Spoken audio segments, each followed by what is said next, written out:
Hello, Ryan here, aka Mac, and welcome. Today I will be continuing running through the features that we could see come to the PU this year. As always, a huge thank you to all of my patrons and channel members. Thank you so much for all of your support. It is truly appreciated, and if you do enjoy my content, please do consider subscribing and helping the channel to grow. So welcome back to my run through of all the potential features, tech and systems that we could see come this year. 2022 is looking like it's going to be quite the year, with many of the features and systems coming to a close in both last year as well as much more finishing this year. Now in this video we will be looking at all of the gameplay loops and professions and the new and updated missions possibly coming this year. I will break down each one briefly and discuss what they are, how they affect the PU and what to expect from them. As this is part 3, part 1 and part 2 are already out and available to watch, which I have linked in the description below should you want to check them out. Now of course I'm not saying that all of these features will come this year, but I am certain that many of them will based on the progress tracker, the release view and what CIG have spoken about. We will most definitely see many of them, but knowing for sure which ones we will see and which ones we won't see is not easy. So do take all of that into consideration, but with that said, let's get to it. So let's start by looking at all of the potential gameplay loops and professions. First up, the one that was most recently moved from 3.16 to 3.17 is ship-to-ship refueling. Now the ability to refuel other ships using a dedicated ship is actually quite a huge step in the verse. Much like the ability to treat and revive other players in 3.15, it adds this initial step into a new profession. Now ship-to-ship refueling will initially consist of using the Starfarer, taking it to a ship that has requested the need to refuel, agreeing a price, and then using the fuel hose, attaching the Starfarer to the ship in need and then refueling them. Now after this I have no idea how it will all play out, but what we do know is you will choose a tank of fuel that you want to use and the amount of fuel to process, and then the boom arm will extend. The other ship will have to attach to it safely because it can rupture the pipe and cause problems. And then once attached, I'm assuming it's just a case of hitting a button and letting it fill up. It also sounds like the Starfarer will have the ability to buy fuel from space stations for its supplies to sell on. Maybe refinery decks I would think would be the priority place for it, but hopefully for tier 0 the ability to gather and collect up gas from things like Crusader for example would be nice, refining it as they go. Now there is still a lot of grey areas regarding what the Starfarer can and cannot do and how it can do this, as there is word of a new refinery Starfarer capable of refining Quantanium ore, but we need more information on this before we delve into that.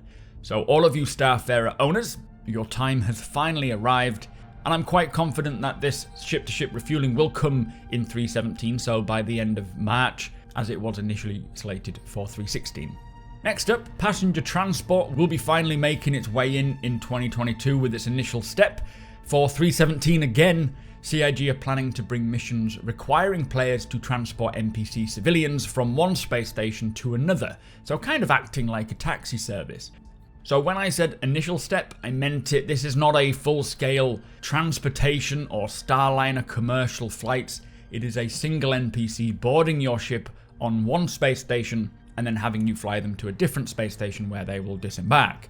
Now this by no means should undervalue the importance of what it is, as it is much more important than just the initial gameplay experience may feel. Having the ability for an NPC to actually navigate from the inside of a space station, taking elevators, and then getting into your ship, then once they arrive at their destination, getting out again and doing the same thing but in reverse. It is quite a big step for Star Citizen's AI and nav mesh and being able to navigate around places where they couldn't before. Now it will have some gameplay elements to the mission to make it more challenging and rewarding, like speed, safety and comfort affecting the payout that you receive, but this is paving the way to the much bigger and better experience of piloting something like a Genesis Starliner, full of paying NPCs and players going from one location to another, and I am looking forward to checking it out in 3.17.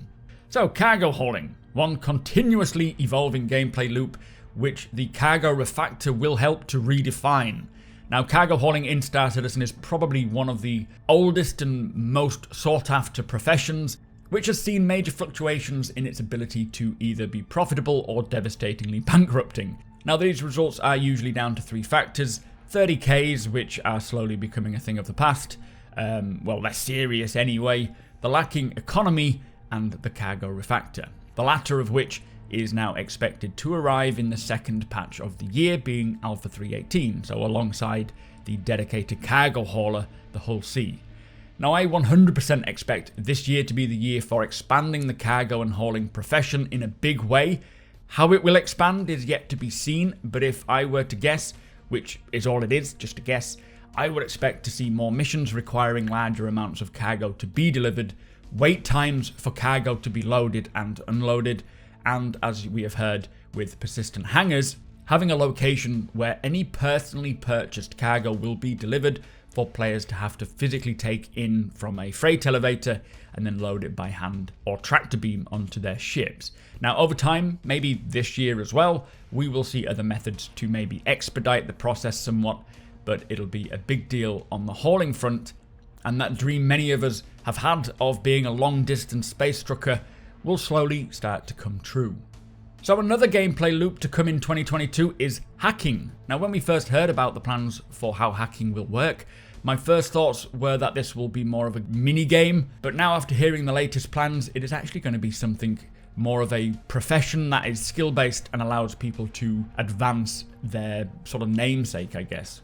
Now there will be 2 approaches to hacking. Firstly, kind of a Pac-Man style mini game where you navigate through a maze-like HUD security system, avoiding AI and placing Trojans trying to unlock a level, which sounds fun as a mini game in itself.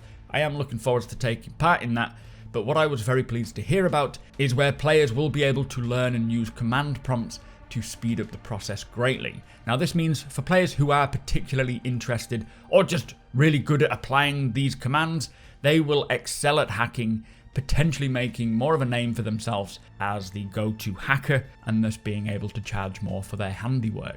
Now hacking is on the roadmap for Alpha 3.18. It was pushed back from, was it 3.16 to 3.18? So there is a chance that it will come mid-year, but I do expect it to come sometime this year, even if it is pushed back again. Now on to a fan favourite, we have exploration. Now on the progress tracker, we have something called long distance probing, which is the process of launching a probe that can travel at quantum speed, capable of detecting signatures at extreme ranges, far beyond the reach of ship scanners, and then using the received information from these probes, identifying points of interest to quantum to and explore.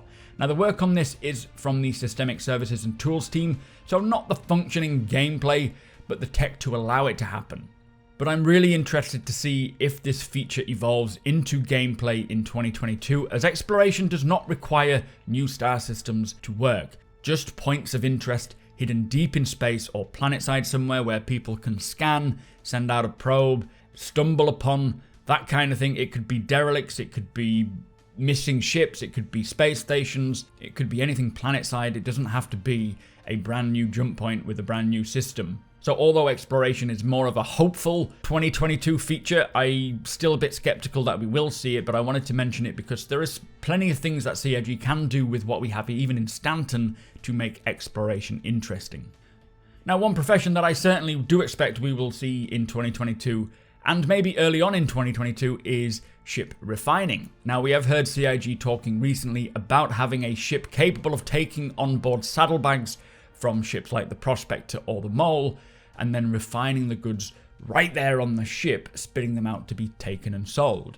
Now the work from the EUPU team and narrative team on refinery ships was actually brought forwards and completed in December last year according to the progress tracker.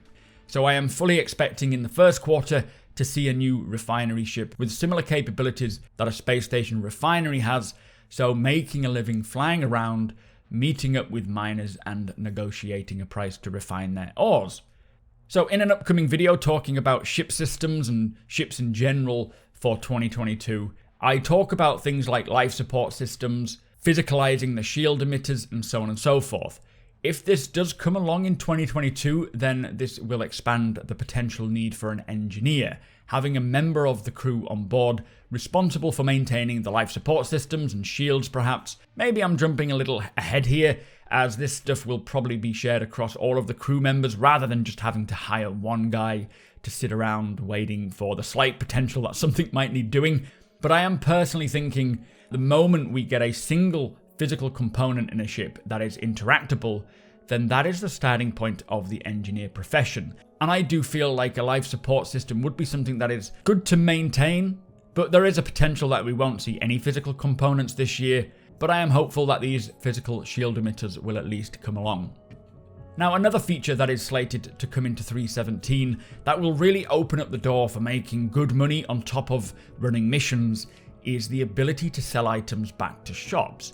And with 3.15 and the introduction of looting and personal inventory, the ability to trade items in for cash was inevitably coming next. Right now, whether you buy or find something, it cannot be sold back. And I know that the minute that we can begin selling this crap back to shops is the minute that my character will do nothing but treasure hunt and scavenge everything that it can to make a living. It will be a great hero to zero character, actually flying around just looting treasure from wrecks and so forth, and then selling it back and trying to make a living that way. And if that does come with 3.17, then we could be kicking off this year with a pretty nice trader style profession. So this brings me on to the final two gameplay loops or professions that are slated to make its way in for the PU for 2022. Salvage being one of them, and I hear you all laughing or crying depending on your disposition, but I know that Salvage is a bit of a tease right now. It has moved around on the roadmap probably more than any other feature out there, and it keeps coming close and then at the last minute slipping out of our grasp. I literally try not to think about it because one of these days it will come and it will be glorious and we will soon start getting over this great slippery Salvage era. But Alpha 3.18, Salvage Tier 0 is slated to come, with CIG even going as far as to say that after its latest slip, when it does come in 3.18, they intend on it not just being FPS hand salvage, but ship salvage too. Can't help but think there's a big hole being dug, but we will see as it goes, and as I say, I just kind of switch my mind off to it for now. Now we know hand salvage is going to be the use of tools, scraping the hull for a single material, holding that into a container and then either selling that on or using it for repair, which we will talk about in a second. And then ship salvage will be doing a similar thing, but creating chunks and breaking them down and storing them into boxes in your cargo hold. But one of the best things about salvage coming is that, as I say, repair should arrive at the same time or shortly afterwards, as it is in essence the same system but in reverse. So when we get one profession, the other should be right there with it. Now, repair will involve taking the materials collected in canisters as you've salvaged, or buying them from a shop, I guess, and then using a tool to reapply that material to the surface of your ships or vehicles, patching up any of the holes or damage. Now, of course, these patch-up jobs will be quite obvious and stand out there as they won't be painted, but I suspect just like with salvage, repaired Tier 0 will be just involving the one material type to reapply to any area of the ship, and it won't make much difference to the strength and effectiveness of the repair, as we know that hand repair won't be a 100% fix final solution, more of a patch-up job to get you to the location to get properly repaired. Now in the future, just like how salvage will evolve to use different materials depending on where you're scraping or what part of the ship you're scraping, repair will benefit from reapplying the same material to a damaged area that was there originally. Tier 0 will of course suffice for me, and getting to physically maintain our ships by hand will be a lot of fun, and it will certainly help me grow attached more to all of my vehicles. So that is the professions and gameplay loops out of the way. Now we have missions and the various mission updates, improvements and new additions. Firstly, we have Comare PvP missions, which is improving the current Comlink missions, introducing totally new missions with a focus on PvP. We also have counterfeiting data download missions, which will task players with infiltrating ships defended by hostile NPCs to hack into terminals with both sides of the law catered for, and this, alongside the new hacking mechanics, should make some pretty interesting new additions. Again, if you are a highly skilled hacker who can use command prompts to get by systems much quicker than someone playing Pac-Man, then your employment might be worth a bit more. Ground Scramble races are coming back, which will have players racing across the surface of Hurston's planets and its moons to start with, and I will certainly be competing in my Dragonfly for these. Rescue and transportation missions, where players will need to transport NPCs, rescue imperiled NPCs and escort them to safety.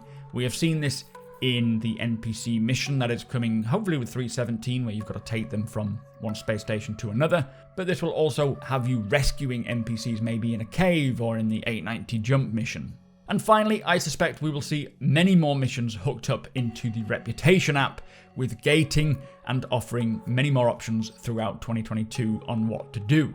Now, I really hope that mining and cargo hauling get hooked into the app and expanded upon, requesting players to perhaps mine X amount of mineral Y, or take this large consignment of commodities and deliver them to this location, maybe providing a ship for you to use without having to own the ship to start with. But this year, missions will be much more expanded upon, and as new features come online, they will be incorporated into the PU for us to use.